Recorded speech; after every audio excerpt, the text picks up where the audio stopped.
Oke, selanjutnya kita akan bahas mengenai salah satu properti yang cukup penting juga, yaitu mengenai Z-index. Z-index ini digunakan untuk mengatur ya tumpukan dari elemen-elemen HTML yang mempunyai position yang misalnya position absolute ataupun relatif ya.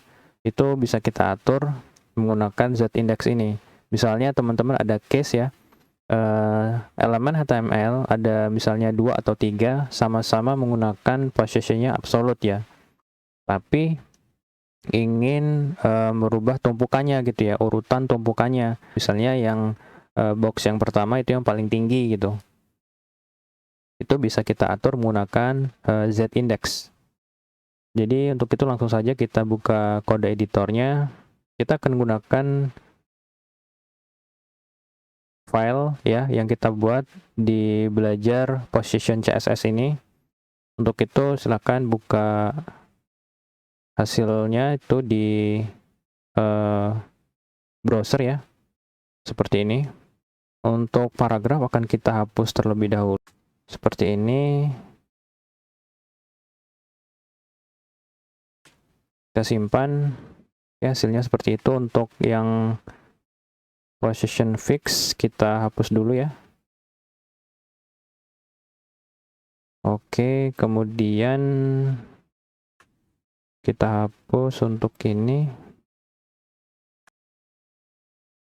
Width-nya kita berikan nilai 100 px saja. Kita simpan. Oke, seperti itu. Height-nya kita rubah juga menjadi 100 px. Kita akan buat 3 ya. Di sini tab kedua. Simpan.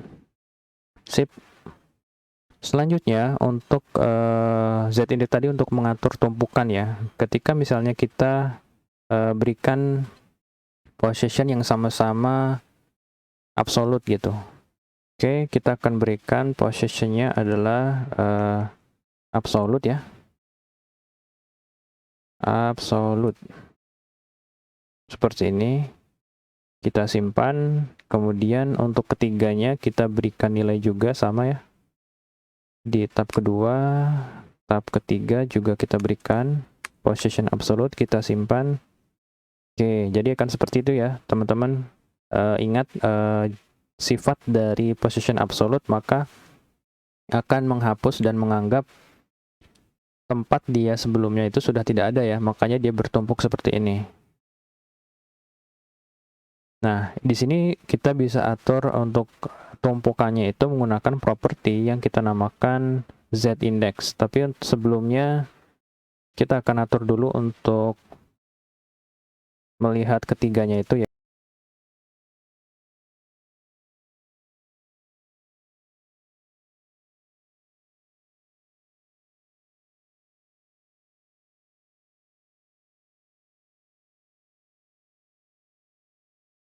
Oke, saya berikan nilai untuk yang tab kedua ya, untuk yang backgroundnya merah, itu left-nya 10 px, mungkin akan kita tambahi dulu 100 px saja. Oke, seperti itu. Lalu untuk yang ini 200 px untuk left-nya. Oke, akan seperti itu. Kita kurangi ya, 80. Sip. Untuk yang tab kedua, kita juga kurangi left-nya misalnya 90. Oke, seperti itu. Jadi seperti ini tumpukannya ya. Untuk ketiga kotak ini, dia sama-sama mempunyai position absolute. Nah, bagaimana caranya kita ingin yang berwarna biru ingin yang paling atas gitu ya. Kita berikan properti namanya Z-index. Di sini kita berikan nilai misalnya 1. Tuh, dia akan berada di yang paling atas ya dari kedua elemen ini. Misalnya ingin lagi tab 2 ini ingin lebih tinggi gitu ya dari yang tab 1. Bisa juga kita berikan nilainya lebih tinggi Z-indexnya, misalnya 2 gitu.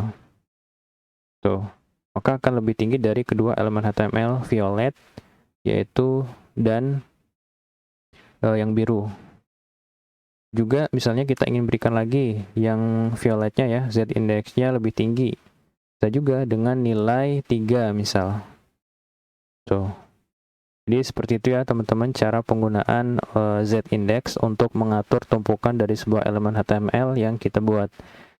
Nah, z-index ini bisa kita gunakan asalkan positionnya itu ya, itu tidak bernilai statik. Katakanlah teman-teman memiliki nilai statik di sini ya, atau tidak kita atur gitu posisinya. Misalnya kita hapus ininya, posisi kita hapus. Nah, maka tidak akan memiliki efek apapun ya. Karena z-index ini bisa digunakan ketika kita memberikan posisinya selain statik ya. Misalnya juga ini margin top misalnya deh. Margin top. Kita simpan. Kita berikan min ya. Minnya min 10, min 20 misalnya. Tuh, sama aja gitu ya. Nggak berada di atas dari elemen HTML lainnya karena defaultnya itu posisinya statik. Sedangkan untuk z-index ini bisa berguna atau bisa digunakan ketika memiliki positionnya itu selain statik. Oke, mungkin untuk z-index ini cukup ya. Mudah-mudahan teman-teman paham dan sampai jumpa di video selanjutnya.